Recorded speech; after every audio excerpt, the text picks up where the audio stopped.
2025, una semana bastante movida, con mucha información y con invitados de calidad, sobre todo gente que puede fijar posiciones sobre temas importantes y trascendentes del país en este momento. Y es para nosotros un privilegio tener la presencia acá de Vinicio Castillo Semán. Sé que estuvo de cumpleaños porque creo que ayer o antes de ayer cumplía Pelegrín. Pelegrín cumplía, pero usted lo celebró. Lo celebramos juntos anoche. Ahí está. Con el viejo. Qué bien. Ahí escucharon la voz de Vinicio Castillo Semán. Vinicito está con nosotros. Un paréntesis, le decía a mi padre anoche que él tenía que sentirse muy orgulloso, pero sobre todo agradecido de Dios y de la vida. Así porque es. A sus 93 para casi 94 años, celebrar el cumpleaños 69 de su hijo mayor, es un privilegio. En la posición, en la condición que mi padre está lúcido. Qué bien. Es una bendición de Dios. Sí, lo es. Y para todos nosotros mucha también. Salud y muchos años más para el doctor Marino Vinicio Castillo. Así. Definitivamente que sí. Perfecto. Rosendo. Vinicito, buenos días. Buenos días, Rosendo. Buenos días a todos, distinguidos amigos. Para mí es un gran honor siempre estar aquí en la Z101 en el Gobierno de la Mañana. Y un saludo a don Bienvenido Rodríguez y a todo el equipo. Después de tantos años, Vinicito, que escuchándote a ti, a tus hermanos, a tu padre, alertar sobre el tema haitiano en la República Dominicana, yo creo que deberíamos comenzar con tu impresión sobre lo que está ocurriendo actualmente y de cómo, por ejemplo, políticas que se están aplicando actualmente han demostrado que de alguna manera se podría controlar la presencia de haitianos en la República Dominicana, lo que ha estado pasando en Rusia. Ahora vemos que se descongestionan los hospitales de parturientas haitianas. ¿Qué tú crees de todo esto? Bueno, las medidas adoptadas por el presidente, las 15 medidas, y sobre todo esta, que para mí, lo dije desde el primer momento, es la principal de las 15 anunciadas, el control migratorio en los hospitales y en las maternidades, tiene nuestro apoyo total. De hecho, ha sido parte fundamental de nuestro discurso y de nuestro planteamiento. Y al presidente de la República y a los funcionarios, tanto en privado como en público, ha sido de manera reiterada una posición nuestra de la Fuerza Nacional Progresista y de nosotros personalmente también. Siempre hemos dicho que uno de los imanes para la invasión haitiana que nosotros hemos denunciado ha sido que se ha aprovechado la bonomía del dominicano, la solidaridad humana, la calidad humana del dominicano de apiadarse de sus semejantes, en este caso de nuestros vecinos, ha sido malinterpretada y usada en su contra. Es decir, una cosa que inició, hola, buenos días, Susana, buenos días, una cosa que inició como un gesto de solidaridad en un momento dado para darle asistencia hospitalaria a haitianos y a las parturientas haitianas, que era durante muchos años en un número, vamos a decir, controlado, que el país no le afectaba, pues se dejó crecer a unos niveles que hoy rondan a un 40% de las camas de los hospitales y de las maternidades de la República Dominicana, algo que ningún país en el mundo puede aceptar sin comprometer su supervivencia. Es decir, el tema de la invasión de vientres de Haití hacia la República Dominicana llegó a unos niveles dramáticos de atentar contra la supervivencia del país. Y le mandó un mensaje a la comunidad internacional, un mensaje muy perjudicial para la República Dominicana, en el sentido de que Haití no necesitaba ayuda internacional para construirle hospitales y maternidades y escuelas, porque tenía sin límites, o ha tenido, vamos a decir, sin límites, las de la República Dominicana. Y las élites haitianas, obviamente, esa debilidad la han aprovechado al máximo. La ONU fomentando ese trasiego de parturientas que no vienen con una idea de retorno a Haití, sino que vienen con la idea de quedarse en la República Dominicana. Y para la comunidad internacional es mucho más fácil, siempre lo hemos dicho, que República Dominicana, que es un país con más desarrollo económico que Haití, con estabilidad económica y política, pues asuma ese drama en suelo dominicano. Para mí, independientemente de lo que significa esta medida en el plano de ayudar a que los dominicanos reconquisten, vamos a decir, sus hospitales y reconquisten sus maternidades, las retomen, la parte más importante que no se ve, como decía don Juan Bosch, hay cosas que se ven y hay cosas que no se ven, pero la más importante de todas es el mensaje a la comunidad internacional que estamos dando con eso que empezó el lunes. A esa comunidad internacional que ayer en la ONU se lava las manos con el colapso de Haití, que cada día demuestra más su hipocresía y su cinismo en sus discursos humanistas, le estamos diciendo por primera vez en décadas, y por eso yo apoyo al presidente Abinader por esta medida valiente, un momento, ya llegamos a un límite, nosotros vamos a defendernos con nuestras propias fuerzas y no nos van a chantajear con el tema humanitario. No nos vamos a dejar chantajear como en el pasado con el discursito de que no podemos deportar embarazadas o no podemos poner control migratorio en los hospitales.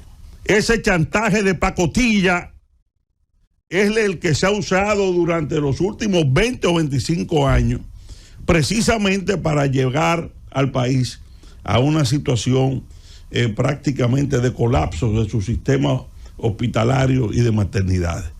Es decir, que dentro de los efectos de esta medida que debe de aplicarse y que ya está teniendo en apenas unas horas, sí, está teniendo un efecto disuasorio, que es en realidad el mayor efecto. El mayor efecto no es sacar 1000 parturientas. El mayor efecto es decirle a las haitianas que están allá, no vengan. Se acabó la fiesta de ir a la República Dominicana con todo pago y todo gratis a costa de las mujeres embarazadas, en perjuicio de las mujeres embarazadas de la República Dominicana, y le manda un mensaje a la comunidad internacional de que hay que construirle maternidades en Haití. Sí. Hay que recordar en esto, para que ustedes, en el contexto de lo que estoy planteando, que el embajador de Francia hace unos años en República Dominicana, abordando el tema, explicó que Francia le había ofrecido donada 2 grandes maternidades a Haití y que el gobierno haitiano, si se puede hablar de gobierno, se la había rechazado. Vaya. Es decir, gratis. ¿Por qué? Porque no le interesa. Y fíjense algo, señores, que es un elemento que debe ser resaltado. Increíblemente, en los últimos tiempos, uno de los objetivos militares de las bandas criminales de Haití han sido los hospitales, que no tiene ningún sentido, porque tú me dices, ¿qué hacen las bandas criminales atacando las pocas estructuras hospitalarias que tiene Haití? Porque hay evidentemente un uso táctico de acciones de las bandas para destruir la poca infraestructura que haya de escuelas y salud en Haití para provocar un éxodo masivo hacia la República Dominicana. Vinicio. Perdón. Las damas primero. Nosotros hemos visto a ustedes siempre hacer una un aporte conceptual a este tema, dimensionándolo tal vez más allá de lo que la generalidad podía ver. Hemos visto términos que implican balcanización, invasión de vientre, estado pivote, que son cosas que le dan contexto y que le dan concepto a cosas que están pasando. ¿Cómo usted valora la presentación del canciller ayer ante el Consejo de Seguridad de la ONU, donde advirtió el peligro que podían representar las bandas haitianas y su deseo de avanzar y traspasar la frontera dominicana, con el desmentido que hace hoy el ministro de Defensa, que dice que no representan un peligro para República Dominicana y que al contrario se han estado replegando muy lejos de la frontera dominicana? Bueno, hay una contradicción aparente en las dos versiones. Yo tenía la información que nos llegó de inteligencia de que ciertamente había mucha preocupación porque las bandas criminales controladas por el narcotráfico, que son los verdaderos jefes de Haití, habían tomado control de la zona fronteriza del lado haitiano, y que una de las acciones o de las posibilidades de acciones de esas bandas sería escalar el conflicto con la República Dominicana. En la lógica criminal, eso es totalmente posible. Preparar ataques relámpagos desde territorio haitiano puntuales para escalar el conflicto es algo que tiene que estar en el tablero de los organismos de seguridad. Entiendo también que el jefe de las Fuerzas Armadas quiera llevar tranquilidad a la zona fronteriza y al país, de que esos hechos, si bien es cierto que se tienen informaciones de inteligencia, no se han producido aún, y entiendo que la lógica de él está a tratar de llevar tranquilidad. Yo planteé algo ayer que algunos creen que es extremista y yo creo que no. Yo creo que Haití está controlado y cada día eso se pone más en evidencia por el crimen y por las bandas armadas hasta los dientes, y la posibilidad de ataques provocativos a territorio dominicano para desencadenar una crisis que justifique una respuesta de República Dominicana. Dios no lo quiera, que haya un atentado a población civil dominicana en la frontera que nos obligue a nuestro ejército a incursionar en territorio haitiano y a repeler a esas bandas. Escala el conflicto. ¿A quién le conviene escalar el conflicto? Hay intereses que le conviene escalar el conflicto y que ante una incursión defensiva de nuestro ejército en Haití se exacerbe el nacionalismo haitiano de aquel lado y de los 3 millones que hay de este lado.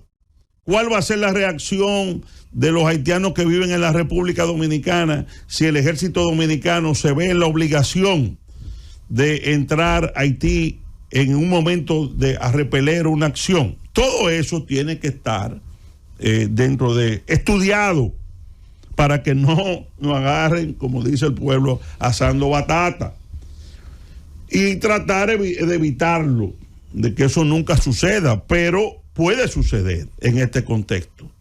Y yo planteaba de que la población civil de la frontera debe tener, aparte de la seguridad militar que hay reforzada, la posibilidad, aquella gente de trabajo, la posibilidad de acceder a permisos legales de armas, sobre todo escopeta, para poderse defender en un momento dado de cualquier incursión relámpago o furtiva que pueda haber. Porque no tenemos que poner candado después que nos roben. Es simple y llanamente, esa población está más expuesta a una situación de inestabilidad con Haití. Y yo creo que la ministra de Interior debe flexibilizar el tema de los permisos para aquellas personas, hacendados, gente que vive incluso en zonas apartadas de que no viven en el mismo pueblo, que pueden ser los blancos más fáciles porque están a unos metros. Entrar a 2 kilómetros, a 3 kilómetros y crear un problema no es una cosa del otro mundo lo que estamos hablando. Sobre todo si cada día más se nota un patrón internacional. Estados Unidos, bajo la administración del presidente Trump, dijo ayer que ya ellos no resisten más la carga económica, lo que indica que lo poco que hay de orden ahí con los soldados de Kenia les quedan horas. Rusia y China no quieren misión de paz. Entiendo yo desde este rinconcito aquí de este lado de la isla que es por las luchas geopolíticas actuales. Entienden esa potencia que eso le puede crear un dolor de cabeza en el geopolítico a Estados Unidos y ellos no se lo quieren resolver o no quieren ayudar a resolver, pero es hora de que nosotros los dominicanos, que es a quien nos corresponde defender este país sin bandería política, prepararnos para defendernos con nuestras propias fuerzas. Ya el tema de los discursos internacionales, que se puede mantener, vamos a decir ahí, como un estribillo. Pero aquí lo que hay es que tomar el toro por los cuernos y tomar medidas, tipos de medidas que se están tomando. Lo de Friusa ayer, lo de Matamosquito, que ellos sepan que República Dominicana, tanto los haitianos como la comunidad internacional, no se va a dejar extinguir por ese plan. Y en ese tenor, quiero hacer un llamado al expresidente Leonel Fernández, que es el líder, 3 veces es presidente de este país y es el líder más importante de la oposición, a mi amigo personal Francisco Javier García, que virtualmente es la cabeza política más importante ahora mismo del PLD, Abel Martínez, que es también nuestro amigo Abel, que es también un posible candidato del PLD, y que siempre, y quiero decirlo, siempre ha estado preocupado con este tema. El único PLDista que yo he visto firme con eso durante años. Desde que era presidente de la Cámara. Que deben de aceptar el llamado del presidente Abinader para reunirse y hablar. Porque esta no es una situación normal lo que está pasando, ni típica. Lo que está pasando no tiene precedentes y compromete la seguridad de la República Dominicana. Yo creo que le enviaríamos al mundo una excelente señal si el liderazgo político se reúne de unidad nacional a analizar lo que está pasando y dentro de las diferencias normales partidarias que tengamos y los enfoques, podamos consensuar algunos puntos que son cruciales de defensa nacional. ¿Cuándo lo vamos a hacer? Cuando se presente el problema. Porque tú puedes estar seguro que si viene una incursión armada y hay una tragedia, entonces ahí vamos a hablar de la unidad nacional para hablar del tema. Doctor, yo creo que debemos hacerlo ya y el presidente lo está propiciando, sí. Y de hecho el presidente Fernández ya lo había planteado antes. Es decir, yo no creo que ninguna diferencia personal debe de esto de impedir ese encuentro del liderazgo y del pacto de nación. Doctor, ya cambiando de tema, aunque volvamos con el tema más adelante, pero hay una situación en el país que se creó después de la tragedia del Jet Set. En el día de hoy, el principal ejecutivo de ese club concedió una entrevista en un programa de televisión, el programa El Día. Entre otras cosas, el señor Antonio Espaillá dijo que desde el año 81-80 que adquirieron ese local, ellos se dieron cuenta que tenía filtraciones, que esas filtraciones se han mantenido por todos estos años. Dentro de las cosas que estoy leyendo que dijo, según publica uno de los medios, dice específicamente el periódico Hoy, dice que operó durante más de 3 décadas sin haber sido nunca sometido a una inspección estructural, a pesar de sufrir filtraciones desde sus inicios. Él dijo también que a finales de los 80 nunca se examinó el techo ni se evaluó el impacto de las filtraciones. Y entre comillas dice: para mí es muy difícil, yo mismo no podía ver el techo, lo que veíamos siempre eran los plafones, nadie nunca examinó el techo, nadie nunca revisó, siempre en el edificio hubo filtraciones, cuando lo compramos ya tenía filtraciones, según sus confesiones. Sucedió lo que todo el mundo conoce, la cantidad de víctimas que hay. Usted como abogado, como un hombre de experiencia, ¿cuál es la responsabilidad en este caso? Yo dije desde el principio, y quiero ser muy claro en esto, he sido amigo de Antonio Espaillá, no de intimidad, pero he tenido una relación buena, cordial con él. Nosotros también. Creo que él ha manejado equivocadamente este problema, porque a mi juicio él debió de presentarse inmediatamente. Esto ocurrió al despacho de la Procuradora General de la República, que dice por cierto que no ha sido llamado a donde Wilson Camacho y donde la fiscal, que podía, por la magnitud de lo ocurrido, una tragedia sin precedentes donde hay 231 muertos, 32 y cientos de heridos. Creo que hubiera sido lo correcto de parte de él ir voluntariamente, ponerse a la disposición y hablar con el país, decir en gran modo la verdad. Él iba ahí todos los lunes, sí, con su familia. Él en su mente, equivocado o no, nunca percibió que podía haber un peligro de derrumbe de esa estructura, donde él perdió en esa tragedia a grandes amigos, y a mí me consta, amigos muy cercanos de él, familiares, empleados. Es decir, ahora, ¿cuál es la posición? La sociedad quiere una respuesta. Y él tiene que entender eso, una respuesta judicial. Si a pesar de yo entender que no había ningún peligro, sucedió y hay alguna negligencia de parte mía que se me pueda demostrar, pues yo estoy dispuesto a asumirla, cualquier responsabilidad. Y estoy creando un fondo, tanto patrimonial propio como de amigos que me van a ayudar en estas circunstancias para responder en todo lo que yo pueda a indemnizar a las víctimas de esta tragedia. Hay una responsabilidad, el artículo 319 del homicidio involuntario establece de 6 meses a 2 años. Cuando tú en la calle viene un motorista y se te trae y se muere, tú tienes que buscar una fianza porque estás preso. Claro. ¿Entiendes? Entonces, no significa que tú quisiste matar a nadie, no, pero tienes un problema que tienes que responder y tienes que demostrar que no tuviste negligencia y tienes una situación de tipo penal que es la que le da la facultad al Ministerio Público para actuar. Y paralelamente a eso tiene las víctimas y los familiares de las víctimas con el derecho de, aún sin intención, demandar civilmente por los daños causados, que es difícil en este país porque, contrario a los Estados Unidos, aquí la evaluación económica de las indemnizaciones por los muertos, no estoy hablando de este caso, sino de cualquier, es bien baja.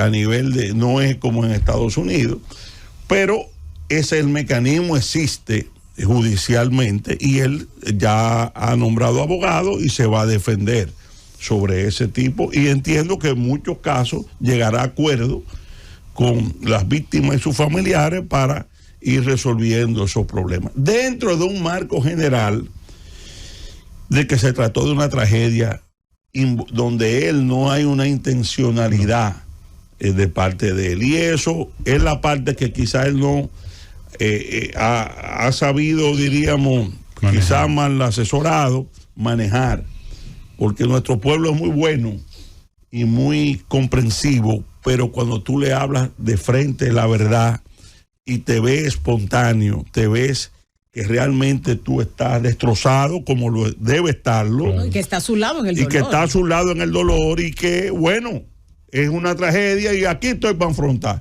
Si tengo que pasar los momentos que tenga que pasar, yo lo voy a hacer, lo que diga la ley.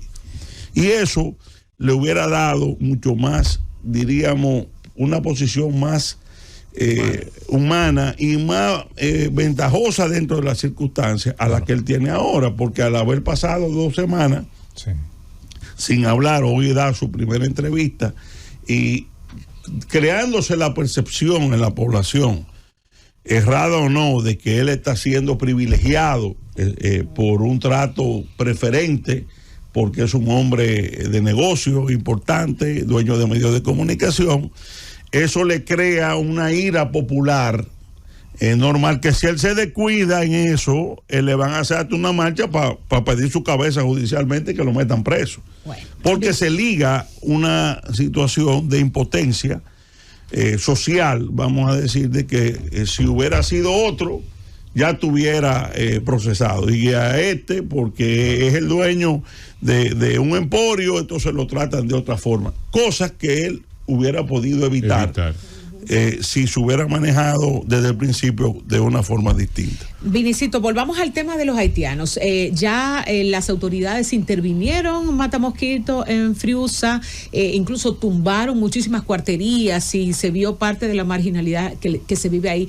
Pero me gustaría tener una idea de parte suya. ¿Esto podría ser permanente? ¿Qué habría que hacer permanentemente? Porque lo que anuncian las autoridades de que van a establecer un puesto policial ahí, eso se tomará su tiempo y habrá que reorganizar quizás la patrulla que están trabajando en el este. ¿Eso sería permanente? ¿Eso hay alguna garantía de que el gobierno no se olvide en 2 semanas de eso? Yo creo que debe ser permanente y debe eso replicarse en todos aquellos sitios donde los haitianos tengan ilegales control de barrios. Pero el pequeño Haití está lleno sí, pero tienen que hacerlo. Y ya no solamente por los temas migratorios. Volvemos a retomarlo con lo que estábamos hablando ahorita de las bandas. El problema es que tú no puedes, ya es un tema de seguridad nacional de la República Dominicana. Tú no puedes tener bolsones de población ilegal controlada por ellos, cotos cerrados donde ellos dirigen, donde tú no tienes garantía de que ahí puede haber un comando terrorista de 100 terroristas armados hasta los dientes, en algo que tú no tienes un acceso diario de control de policía. Por eso, ya el tema de Haití, señores, tal y como nosotros lo dijimos durante mucho tiempo, ya no es un tema solamente migratorio.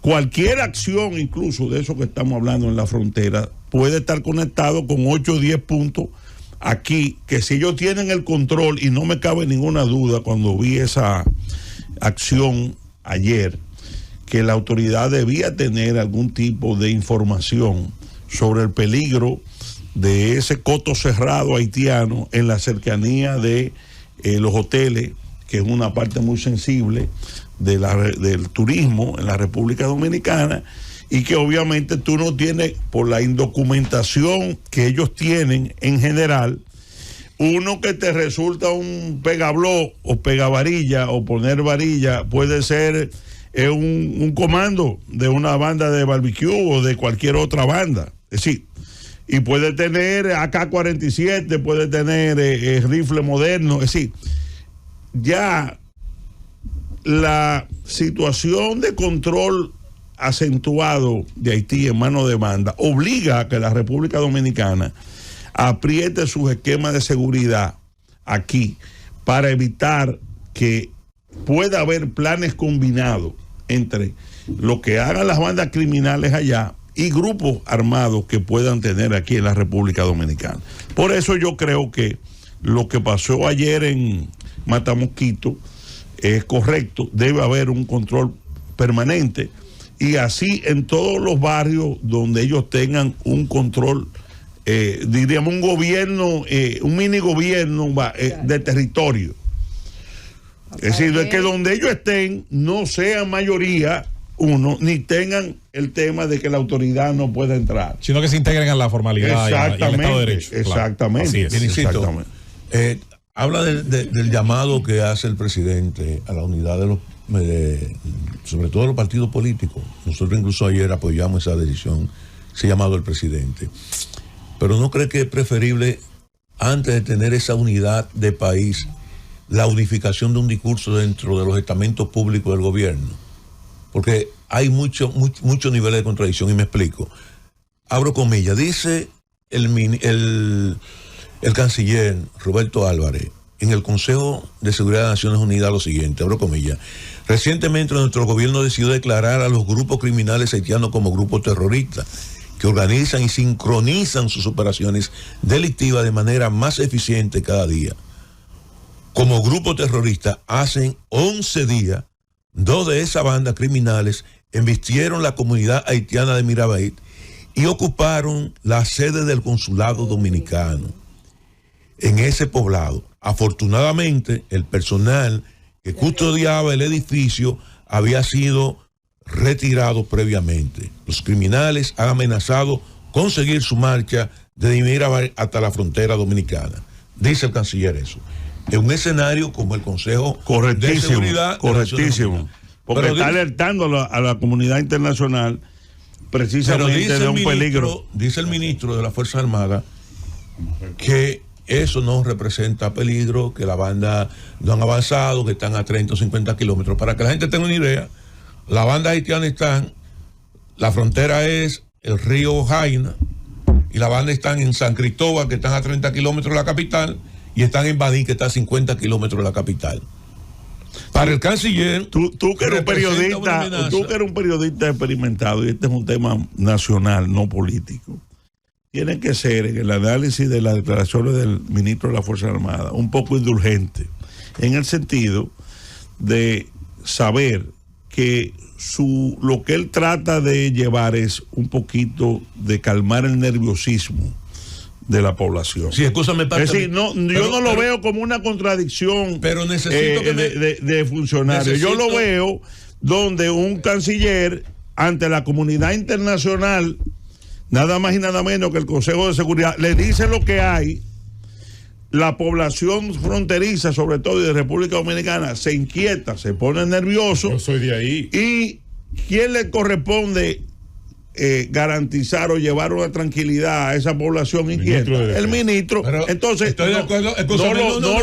No, pero escúchame, porque yo no quiero politizar esto, y no un tema de política. Yo estoy hablando el nivel de contradicciones en declaraciones de 2 ministros importantes, porque si nosotros fuéramos una isla que no tuviéramos un impacto internacional, no fuera nada, porque eso se queda aquí. El problema es que todos esos cables internacionales están ahora.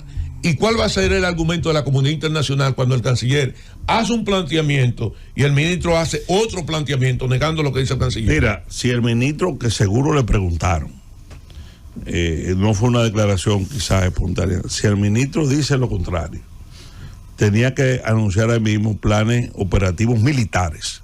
Si él dijera eso, que están esperando un ataque inminente, entonces ya tendría que pasar prácticamente más que una declaración, a un estado de preventivo, de alerta y de respuesta rápida, que es precisamente la parte que pueden estar buscando algunos jugadores, reitero, de escalar el conflicto internacional para mi hermano Pelegrín, que a veces yo tengo que decir, a veces le digo Pele, a veces con este tema reiterado, siempre ha dicho que el plan final es la intervención de la ONU militar en ocasión de un conflicto militar República Dominicana y Haití, en un choque de poblaciones. Que hay gente que puede estar acariciando la idea, o ciertos organismos internacionales, de que, reitero, si se producen hechos de ese tipo y las Fuerzas Armadas Dominicanas tienen que intervenir en defensa en territorio haitiano y se prende, vamos a decir, la isla, entonces sería una excusa perfecta para bajar tropas, sobre todo a la frontera, y plantear el tema de los refugiados, el tema que es lo que el plan que ellos siempre han querido implementar en la República Dominicana. Por eso esto hay que manejarlo con mucha firmeza por un lado, pero también hilar fino, vamos a decir, de que las cosas no se nos vayan de control, y hacer todo el esfuerzo porque eso no ocurra. Don Vinicito Castillo, siempre un placer tenerle por aquí. Bueno, mire, yo quisiera, usted es un abogado de mucha experiencia. Poquito. aunque siempre lo asociamos mucho a los temas, ¿verdad? Políticos y también los temas que tienen que ver con migración. Pero volviendo al tema de la colapsada discoteca de Yesep, he estado viendo algunas informaciones que han estado saliendo en las que el presidente, dueño, gerente de esa discoteca, Antonio Espaillat, dice que nunca revisaron, que nunca se hicieron las supervisiones, es decir, que él nunca revisó el techo, que sí habían filtraciones de toda la vida. ¿Cree usted que, y otras más, que estas declaraciones de él pudieran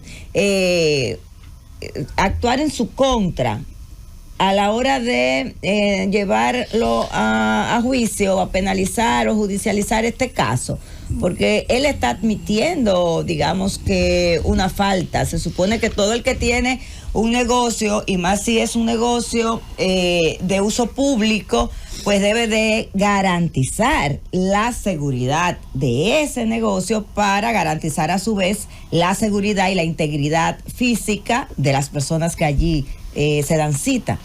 Mira, para el aspecto penal le tocará al Ministerio Público y a los actores civiles demostrar en los tribunales que hubo una negligencia grave o el incumplimiento de normas que él haya incumplido. Es decir, eso hay que probárselo a él y eso será objeto de juicio.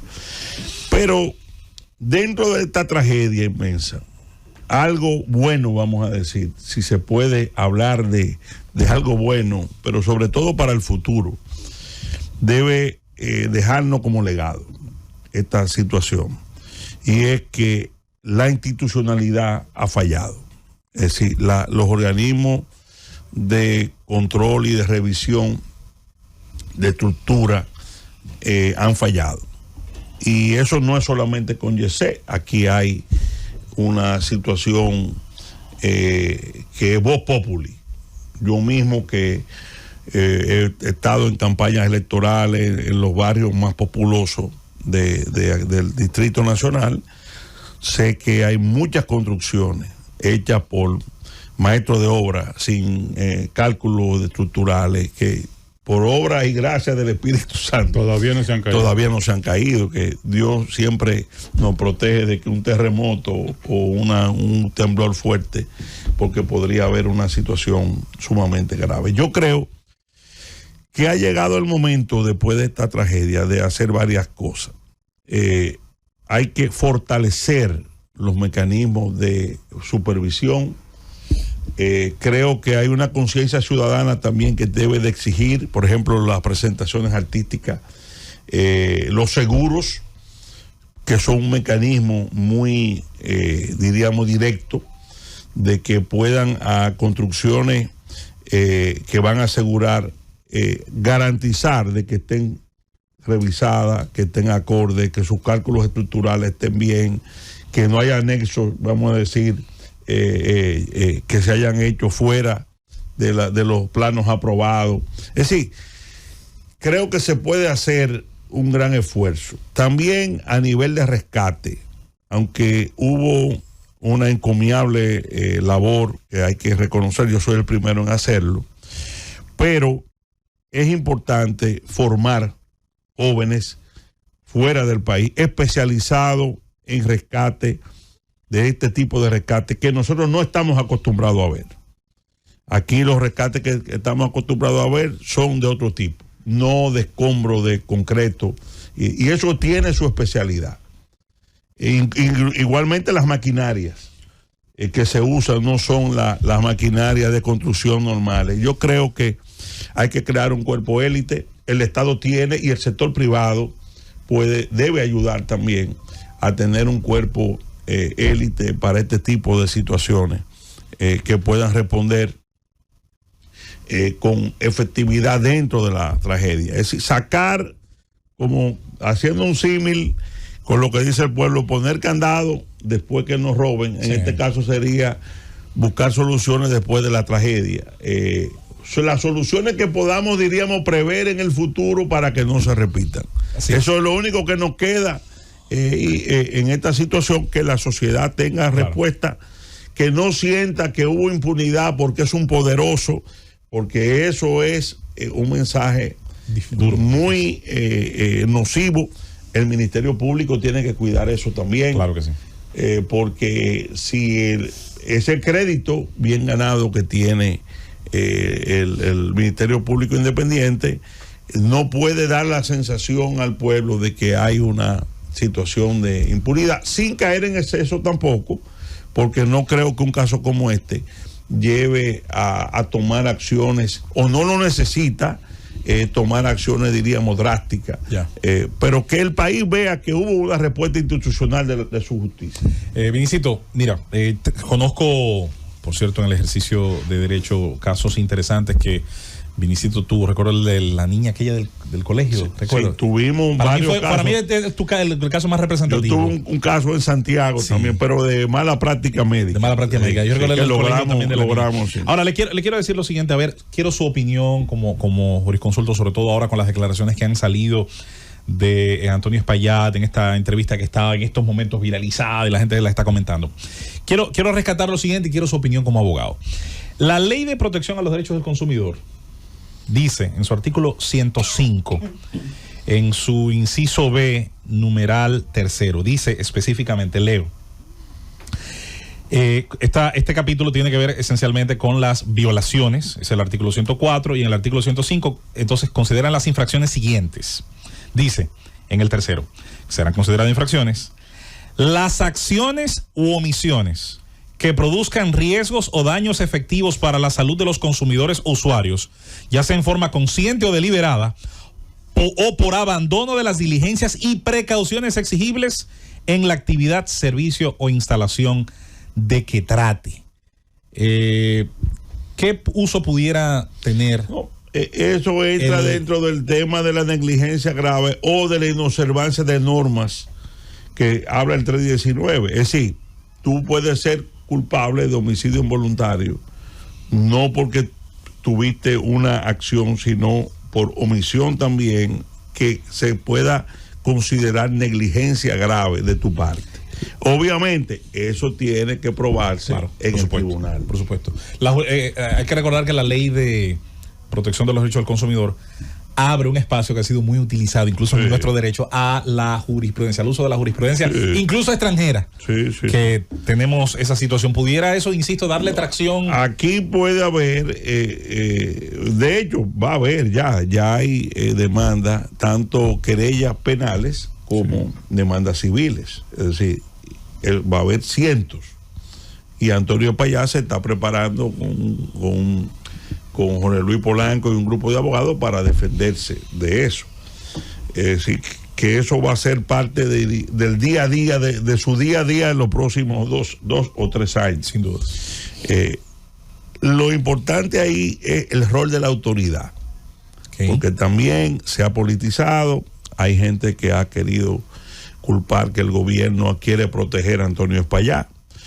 La misma designación del abogado, el colega Jorge Luis Polanco, dio una anotación que podía dar pábulo a eso. Al gobierno no le conviene bajo ningún concepto, y yo creo que hizo bien el colega Jorge Luis Polanco en separarse, y nadie le puede regatear a él la idea, la decisión de ejercer su profesión también. Donde él entienda. Claro. Pero hay un hecho real.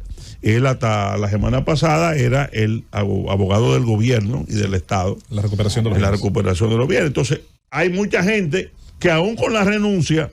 Sí, que lo mandaron. Entiende que es un acuerdo. Yo me pasé Semana Santa entera defendiendo a mucha gente que me decía, no, eso es el amigo tuyo que lo mandó a defenderlo. Porque la gente lo ve en el contexto de que el gobierno lo quiere proteger. Y yo creo que no. Yo creo que Luis Abinader es un hombre que está muy conmovido con esta situación. Perdió muchos amigos ahí también. Su ministro de Obras Públicas. Y aunque tenga igualmente, como todo, una relación cordial con Antonio, no va a interferir, él mismo lo dijo, en el curso de los acontecimientos, y que sean los tribunales y el Ministerio Público que jueguen su papel. Y creo que Antonio, en el plano personal, debe ayudar con su actitud en esto, de no lucir como alguien que está siendo protegido, porque al final a él opera en contra de él mismo.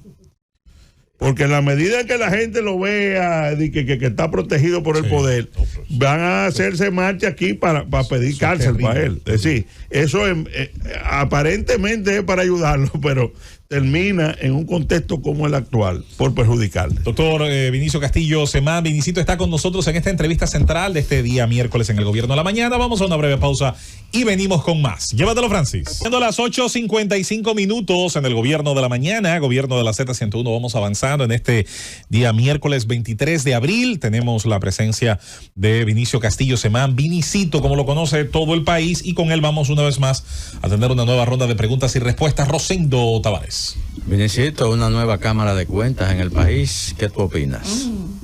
Bueno, yo me enteré hoy, no conozco la mayoría de sus miembros. Emma Polanco, presidente. Emma Polanco sí tengo las mejores referencias, ella fue la rectora de la UAS, sí, que es una persona correcta, pero no tengo elementos de juicio. Pero tus expectativas con respecto a una nueva Cámara de Cuentas. Mira, el reto que tiene doña Emma Polanco no es fácil, porque ella está entrando en una Cámara de Cuentas con una credibilidad bajo cero. Lamentablemente, ese órgano tan poderoso del Estado Dominicano, después de las reformas legales que se hicieron, que está llamado a controlar o institucionalmente a fiscalizar todas las rentas públicas, el Estado Dominicano, es un suprapoder realmente la Cámara de Cuentas, pero el poder político históricamente no ha querido tener nunca un fiscalizador eficiente. Y eso tenemos que ser claros. Eso no es un tema de la democracia que hemos tenido en los últimos 30, 40 años. No ha habido un interés de tener un fiscalizador independiente de las rentas públicas. Eso. Y en la última experiencia que hubo, las pugnas internas destrozaron totalmente. Ya venía del anterior, del gobierno del presidente Medina, los problemas que ocurrieron, muy graves, escándalos que sucedieron, y a nivel de pueblo, porque hay siempre una parte de la parte jurídica y una parte de la parte social y de percepción, está muy disminuida esa Cámara de Cuentas, y solo un trabajo eficiente, honesto y valiente sobre todo puede restaurar en el tiempo, porque eso no se va a restaurar en 6 meses ni en un año, sino con acciones puede retomarse la credibilidad de la Cámara de Cuentas, que está totalmente derrumbada y es una de los naufragios, vamos a decir, institucionales de la democracia que hemos conocido, porque la verdad es que, reitero, la clase política en general no ha querido nunca tener un fiscalizador independiente en todos los gobiernos, y se lleva mucho el tema de las vinculaciones partidarias, del tema de los repartos que en el pasado se dieron, de a fulano le toca a Leonel le toca esto, a Danilo le toca esto, al PRM le toca ese tipo de archipiélago. Hubo un cambio ahora. No, ahora anteriormente. Ahora no hubo reparto. Ahora lo llevaron todo. Bueno, Vinicito, si lo llevaron todo, le toca decir a la gente que conozca las vinculaciones políticas. Se repartieron, pero entre el mismo. Y le tocará entonces porque mira qué pasa. Cuando el pueblo le da el poder a un solo partido, ese partido tiene mucho más responsabilidad ante ese pueblo que lo eligió. Si sale mal esta Cámara de Cuentas, que como tú dices, la mala eligieron ellos, será responsabilidad histórica, política del PRM. y si sale bien, también. Es decir, hay que darle ahora el espacio para que ellos con hechos demuestren que las cosas van a cambiar. Porque hasta ahora, históricamente, lo que hemos tenido, incluso yo planteé en un momento dado la posibilidad del nombramiento del doctor Subero como una opción para la Cámara de Cuentas, porque precisamente entendía que la credibilidad estaba tan baja que necesitaba una persona conocida respetada y sobre todo con un entrenamiento para el espíritu de cuerpo, que tampoco es fácil en un país como este, donde la división se da silvestre. Así es. Manejar un cuerpo colegiado con autoridad, con responsabilidad, y que sin que las pasiones tampoco o las divisiones se desborden, no es una tarea sencilla en ninguna parte del mundo y mucho menos aquí. Que ese será uno de los temas que la nueva presidenta va a tener. Hacer un trabajo eficiente y al mismo tiempo que ese pleno no se desorganice, porque aquí el refrán de que si tú quieres saber quién es Mundito, dale un carguito. Esa es la realidad. Claro que sí. Yo he visto gente que son la gente más apacible, hasta que tú lo nombras. Mira, después que tú lo nombras, ha pasado. Tengo tantas preguntas, pero nada más puedo hacer una. Quería ver si te daba, qué tú opinabas de la declaración del presidente a días de la tragedia del YC, diciendo que no había normativa que obligara al Estado a inspeccionar, que era difícil, no había una institución responsable de certificar. Eso por un lado. ¿Cuál es la lectura y qué esperanza tú tienes de este decreto de Milton Rey Guevara como coordinador del estudio de las normativas migratorias existentes en el país?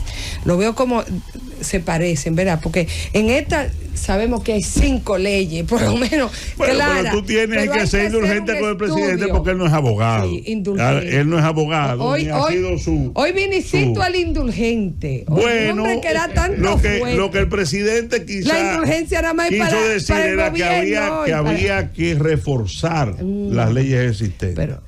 Yo particularmente estoy de acuerdo contigo de que lo que aquí falta no son leyes, lo que aquí falta son aplicadores. Pero otros lo han citado, de hecho, no, que no había aplicadores no indulgentes, pero dígame lo que no quita que dada muchas de las situaciones en el tiempo tú vayas corrigiendo y fortaleciendo. Pero aquí mismo lo han citado que no había, después de que se entregaba la estructura, mandato de inspección. De revisiones, como en otros países, periódica, obligatoria. Claro. Creo que por el lado del seguro, como es obligatorio cualquier edificación, y además hay un interés de parte de tener su seguro, creo que la superintendencia de seguro, ya él dijo que no cubría el desplome del techo. ¿Quién es que está? Ya es para allá, dijo que no tiene cobertura.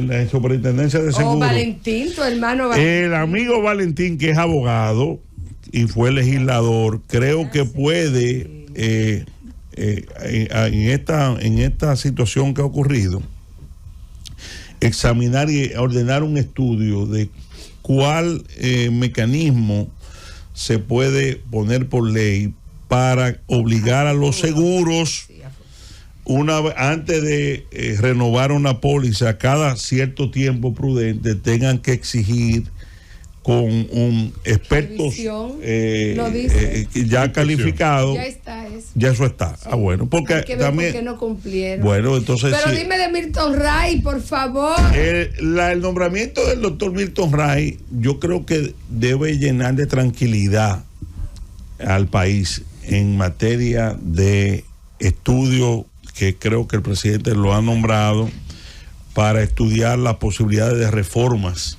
en la ley de migración, porque el doctor Rey Guevara se ganó en esos 12 años que estuvo al frente del Tribunal Constitucional, se ganó el respeto y la admiración del pueblo dominicano, y el país tiene una alta valoración de él, y es un patriota probado. Pero el decreto y creo es para que estudiar la normativa migratoria existente. No, estudiarla para Eso reformar, pero no. para reformar algunos aspectos. Sí, porque estudiarla no tiene sentido. Creo que hay que hacer algunos ajustes, por ejemplo, el tema del tráfico y los mecanismos de punición para incautación de los vehículos debe perfeccionarse en la misma medida en que la realidad nos está diciendo dónde están los problemas.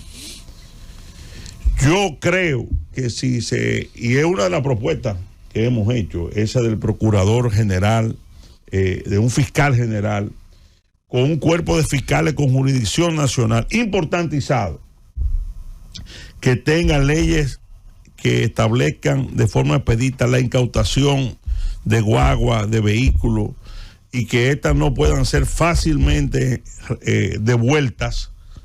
Creo que son de los elementos esenciales para combatir el tráfico de ilegales haitianos. Doctor. No es verdad que si a alguien tú le dices que el riesgo es perder su vehículo, perder su guagua y una prisión preventiva de 6 o 7 meses, lo piensa 2 veces. Sí. Ahora, si me puedo ganar 100,000 pesos semanales y no tengo ningún tipo de riesgo, y si me agarran, me devuelven mi carro y me sueltan en 2 o 3 días, entonces sigo tirando el negocio es negocio es bueno. Doctor, y eso es lo que hay que atacar, independientemente de las cosas que se están poniendo en práctica, que son además, y se lo he dicho a los amigos PRMistas, que tengo muchos amigos ahí, le he dicho, ustedes tienen el control del Congreso.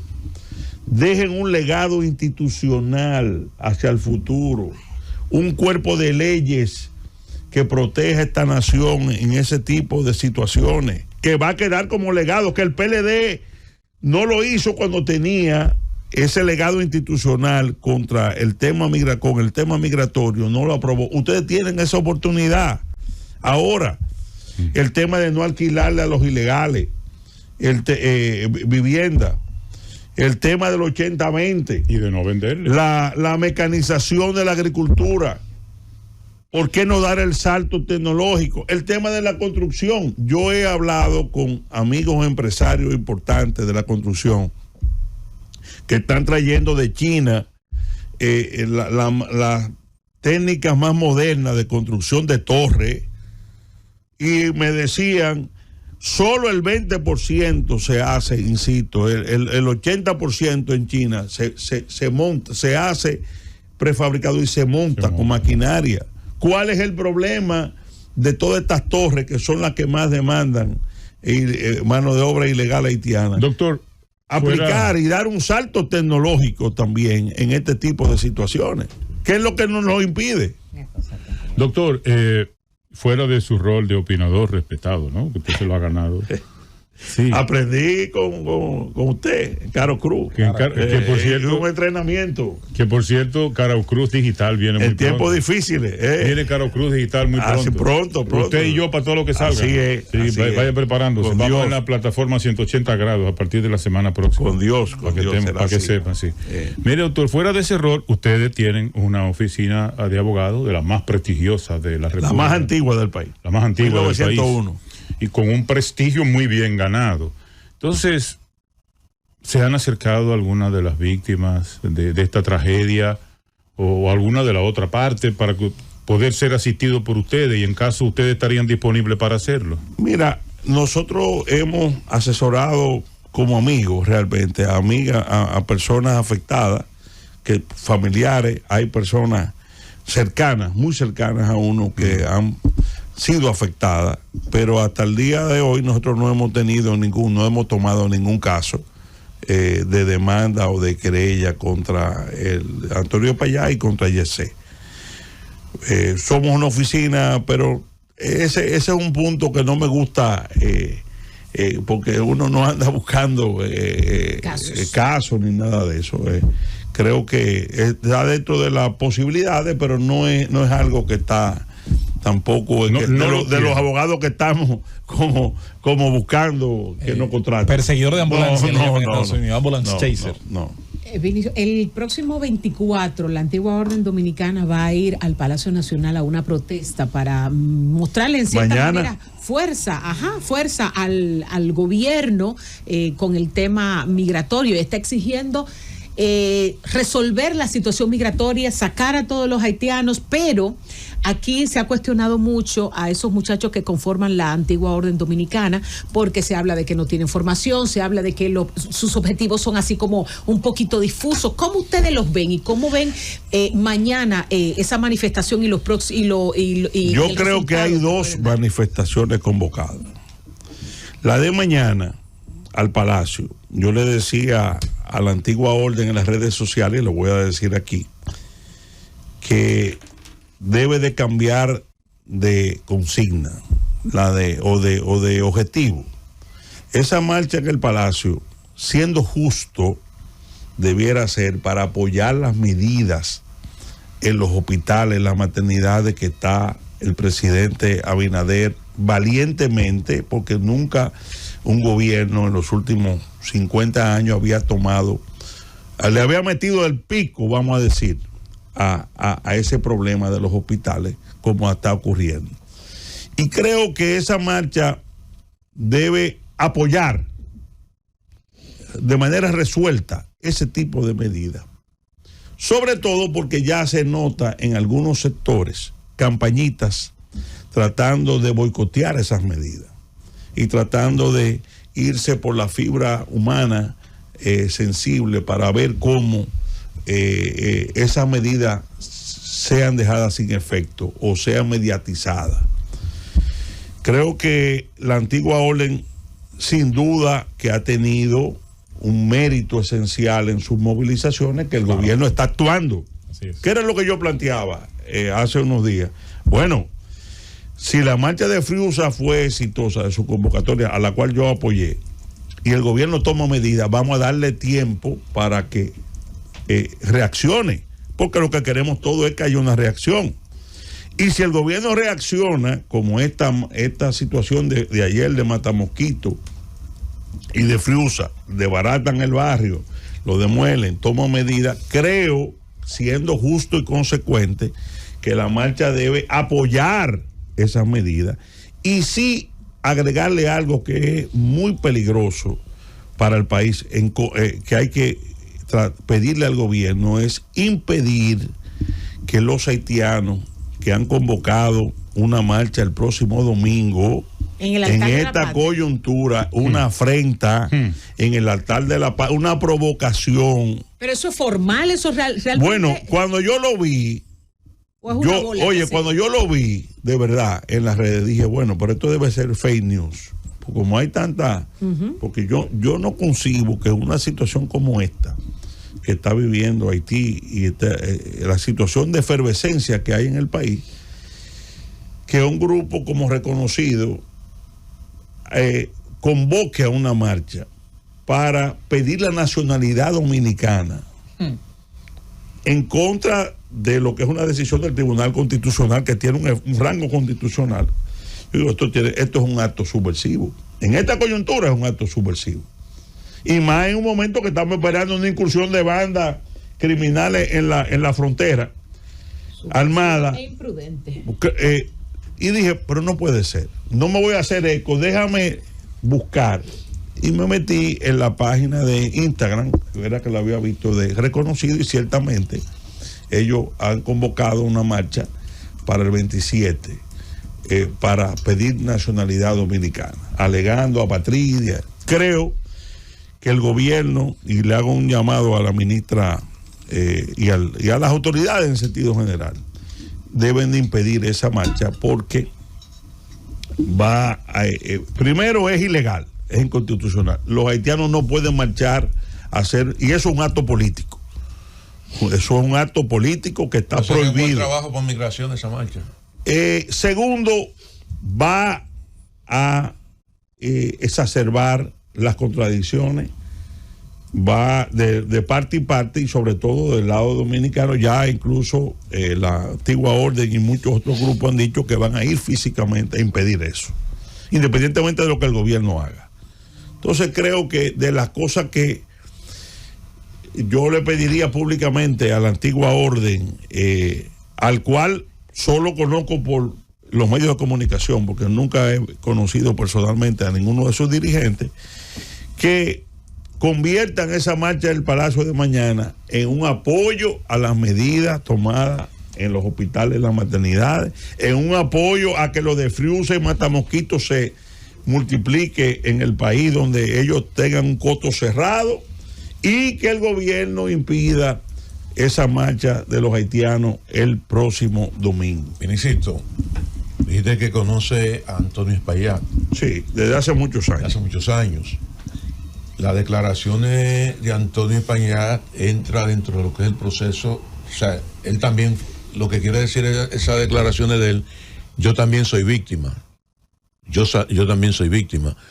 Pero en Antonio también se envuelve no solamente la parte material, sino hay una parte emocional, porque tanto él como su madre, su hermana, forman parte de esa empresa y tienen obligatoriamente que pasar por un proceso en los tribunales. Muy delicado. Y muy delicado. Y muy fuerte.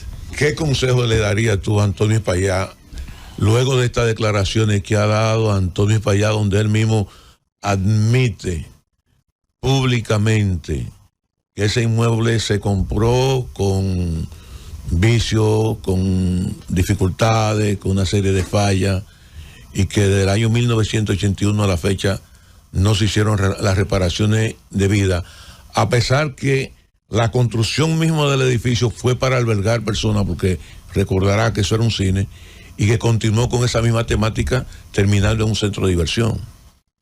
Mira, el drama personal, yo no he conversado con él, pero me imagino que debe estar destrozado, porque ahí perdió muchos amigos íntimos de él. Yo conozco muchos amigos que murieron ahí, que eran íntimos amigos de él. Uh-huh. Aparte de Ruby, de muchísima gente querida, aparte de la destrucción. Es decir, que desde el punto de vista emocional humano, él tiene que estar sumamente impactado. Aquí lo que queda, lo que decía ahorita. ¿Pero qué consejo tú le das? Decir la verdad. No importa cuál sea. Y si cometió un error, aquí estoy, magistrado. Eso el pueblo lo va a entender mejor que cualquier asesor que le diga, mire, póngase de esta manera. Hay cosas que no admiten. Oye, hay cosas que mejor es abordarlas con la verdad, con la sencillez y la espontaneidad. Yo no soy abogado, por la mayor prueba que tendría de que yo no, por mi mente no pasaba que eso se podía caer, de que yo estaba todos los lunes ahí con mi familia. Entonces, eso lo ayuda en la comprensión pública. Ahora, si no atendía las filtraciones, si debí de llamar a un ingeniero estructuralista para revisar y eso es una infracción penal, yo estoy dispuesto a pagarla. ¿Ya? Y responderle a todo el que yo pueda responderle económicamente. No a oír consejos de que mira, que vamos a mover bienes, que yo no soy el dueño de tal cosa. Que tú eres la víctima. Porque ya eso en la legislación actual es diferente. Ya hay el levantamiento de velo corporativo, que no importa el nombre de quien tú tengas, hay mecanismos para tú establecer quién es el dueño real. Y el Ministerio Público, el magistrado Camacho y la magistrada Rosalba, pero sobre todo el que tiene la dirección de persecución conoce muy bien los mecanismos que hay para inmovilización de bienes y para investigación de cualquier situación. Así que dentro del dolor y la tragedia, ya lo que queda de parte de él, mi consejo sería decir la verdad y asumir su responsabilidad. No importa lo que sea la consecuencia. Eso el país lo va a valorar más que cualquier entrevista de que mira, responde tal cosa, ponte de esta manera. No. Esto es lo que hay. Y yo estoy aquí, respondo, no tuve intención de nada. Y si tengo que pagar por mi ignorancia, aquí estoy. Exacto. Eso la gente lo completamente de acuerdo contigo en esa parte. Mira, el presidente acaba de crear un observatorio para las migraciones o un observatorio de migración. Pero sucede que nosotros tenemos aquí el Instituto de las Migraciones y tenemos el Consejo Nacional de Migración. Ahora se crea un observatorio que está conformado por personalidades de mucho respeto de la sociedad civil y por instituciones de la sociedad civil. Lo que entendemos que ese observatorio, como su nombre lo indica, va quizás a hacer observar, levantar información, análisis de información, que sería lo mismo que hace el Instituto Nacional de las Migraciones. Entonces, ¿no crees tú que de ahí hay una duplicidad? ¿Crees que realmente este nuevo órgano va a venir a solucionar el problema que nosotros tenemos con la migración ilegal haitiana? No, yo creo que son cosas distintas. El presidente creó el observatorio para darle seguimiento a las medidas y a nivel de gobierno haya una especie de veedores permanentes sobre cuál es la política de interdicción o el tema de migración. Y nombró ahí a miembros de la sociedad civil y nombró al director del Listín Diario, el decano de la prensa escrita, Miguel Franjul, que es un gran amigo mío y es una persona que ha sido siempre muy preocupado por la defensa de la soberanía nacional. Eso es así. Que goza de credibilidad y que no se va a prestar a hacer una comisión más. Pues yo conozco a Miguel. Si lo nombraron ahí, no va a ser una comisión inoperante y va a decir lo que hay. Creo que hay un tema de credibilidad y yo creo que eso es lo que el presidente ha querido atacar. La gente está descreída en sentido general, porque se toman las medidas. Por ejemplo, se dice de manera correcta, hemos deportado 1 millón en los últimos 4 años, pero la gente dice, pero hay más haitianos. Sí, claro. Entonces la gente está descreída. Sí. Cuando el gobierno anuncia medidas, yo lo digo porque tengo mucho feedback, vamos a decir, de gente que me dice todo. No, el único que cree en eso eres tú, que tiene fe todavía en Luis, que va a tomar. Y yo le digo a mucha gente, amiga mía y no amiga, yo creo en la sinceridad del presidente Abinader, en su preocupación y en su determinación. Si no lo creyera, no estuviera dándole ese beneficio, vamos a decir, de la duda de que ejecute, porque también comprendo de que ya no es hora de discurso, ya es hora de acción. Así es. Y él ha pasado con este tema de la palabra a la acción. Y si tengo años diciendo actúe y actúa, lo lógico, que es lo mismo que le digo a los movimientos nacionalistas de esta gran tribuna, sí, que también están muy descreídos de las políticas del gobierno en materia de migración, sí, que le demos el impulso. Claro. Vale decir que ayer la antigua Orden Dominicana en su cuenta de Twitter expresó que apoyaba, específicamente lo decía, aplaudía la medida en Matamosquito. O sea que hay algo de eso en lo que estoy diciendo. Vinicito, antes que el tiempo se nos termine, sí, no quiero dejarle ir sin que me responda sobre este tema. En nuestro país se tiende a presionar mucho, y eso está bien, al Ministerio Público en su labor. Es el juez de la querella, es el que conforma la acusación, es el que intenta, bajo los códigos, los tipos penales o civiles, lo que haya, pues construir ese cuerpo acusador. Ahora bien, se presiona mucho a los actores políticos, y eso está bien, ojalá pudiéramos hacerlo más, porque eso implica que la sociedad exige un nivel de respuesta. Sin embargo, en el debate tiende a pasar por debajo de la mesa, con mucha frecuencia, por debajo del radar, la actuación de la judicatura. Y la judicatura, que a veces sale muy bien salvada de cosas donde tiene responsabilidad, yo creo que va a estar más que nunca, incluso más que en los procesos de corrupción administrativa, que es mucho decir, que son los procesos célebres de este país. En este caso específico sobre las víctimas del jet set, los ojos van a estar sobre la instrucción, el juicio de fondo, etcétera. La judicatura dominicana, a su entender, y dado los casos que se han dado en el pasado, cuenta con la madurez, con los pantalones largos para tomar las decisiones que en justicia puedan estar validadas? Yo no digo que sean populares, pero que por lo menos sean satisfactorias, carajo.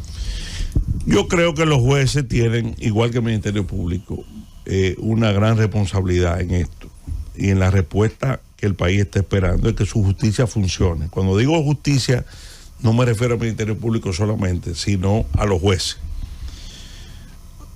Obviamente el sistema procesal penal nuestro, que cambió hace ya muchos años, hace más de una década, descansa mucho en la acusación y en la parte probatoria del Ministerio Público. Correcto. Es un sistema que puso en el Ministerio Público la carga, el peso de probar, y le quitó a los jueces la íntima convicción. Así es. Como que era lo que predominaba en el viejo código.